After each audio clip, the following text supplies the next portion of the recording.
New on the big screen this weekend, plenty to check out. This area expected to get more than 12 inches of snow, so I want to give you a look at where we are right about now. With more rain in the forecast heading into Memorial Day weekend, that means people here are keeping an eye on the water. Take a look at this house on Colony Road. You can see where a tree crashed into the upper floors of the house. Business owners say the sinkhole is causing fear among customers and hurting their bottom line. The signs are going up, and city leaders say that Charlotte is ready on all fronts. Take a look here right now. CMPD's North Tryon Division still on scene at this shopping center. The Tar Heels losing by 17 to Auburn Friday night, but the Duke Blue Devils survived to play another day. They'll be using boats just like this if Hurricane Florence decides to bring heavy rainfall to this part of the Carolinas. There's a baby boom happening in one local fire department. Seven firefighter wives at the Salisbury Fire Department are pregnant. I found you a tacky Christmas sweater. These things normally $60. They are just $19.99. What a deal. You can see the path that car took this morning, first hitting that curb,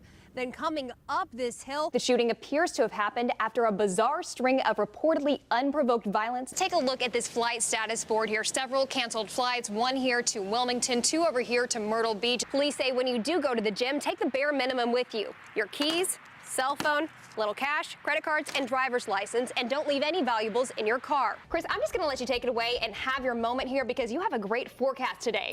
I thought it was the end of my life. That's the way I felt. This scene came as a harsh wake-up call in the middle of the night for passengers on this Amtrak train. What I remember is flying through the aisles. It was very dramatic, very dramatic. The train came to a screeching halt after colliding with a parked train, leaving cars thrown off the tracks outside and terrified passengers on the inside. The Johnsons from Angier, North Carolina, boarded the train in Raleigh. They were almost asleep when suddenly I flew down the aisle, and I tried to stop myself by grabbing another seat, and that whole seat came out of the floor. The Johnsons say the crash left complete chaos on board. People just flew all kinds of ways.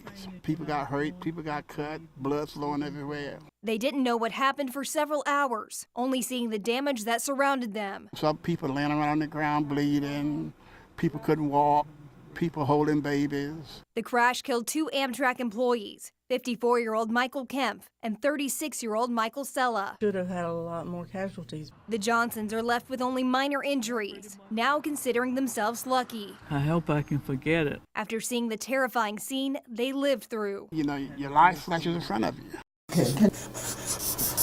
It's the art behind the march. You mean like this? That Barbara Salkin and Shirley Henderson have mastered. I've never been a shrinking violet, you can guess that. Collectively, these two women in their 80s have marched. Civil rights, of course, Pan-Africanism, women's rights. For causes they believe in. My last march was January 21st of 2017. They thought they had put the markers up for good a year ago. My knee doesn't like it. But now they're arming themselves with posters to fight for tougher gun legislation. You love your guns, but do you love your kids? The people living here in this active adult community won't be able to go to the march in downtown tomorrow, and so they're holding a march of their own here, making signs like this, proving to the younger generation that no matter what your age, you can still make a point. I listen to these kids and I say, you know, there is hope. We have a future. The younger generation is now inspiring these grandmothers. And of course we have protect grandchildren, not guns. To get up and get moving once again. As I've said to Shirley and as we've all said to one another, maybe this is another moment. Maybe this is what had to happen in order for us to go forward again. And as these two prepare to fight for future generations. Keep going. Keep holding up your signs. Keep protesting. They offer their wisdom from marches past. Never give up. It's possible. You think that's good? That's good. Okay.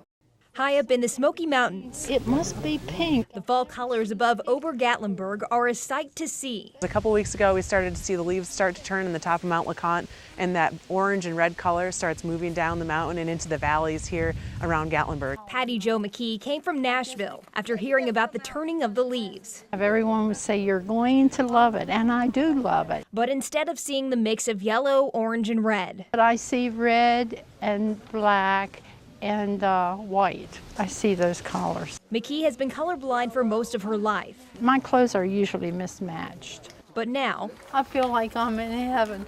Oh my goodness, down there.